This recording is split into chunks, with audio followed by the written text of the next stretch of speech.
right to work. Chris Littleton has left the state. Yeah, you read? I'm sure you've read his essay. I did. It was beautiful. It was a beautiful essay. It was sad.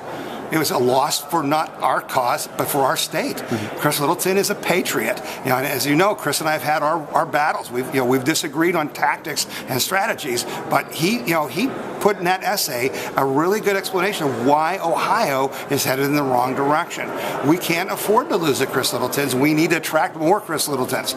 And so that's our feeling of fear that we have, is that this state is turning into one of these states where it's all about the government and not about the individual. It's all about the governor having the answers and not you and I and the husband and wife and the family, or small businesses or big businesses having the answer.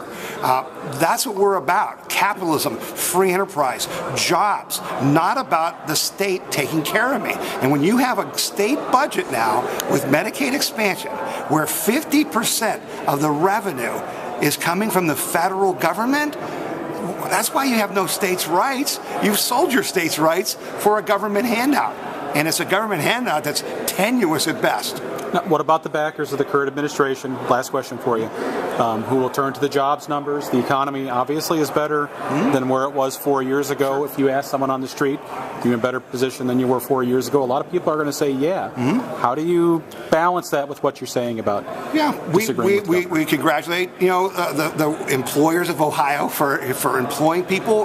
Listen, that's what America's all about, is people fighting the obstacles and still growing and still achieving their goals. Again, the politicians love to take credit for that, but look at our tax environment in Ohio. It's not conducive to business, and workplace freedom is one of the things you mentioned.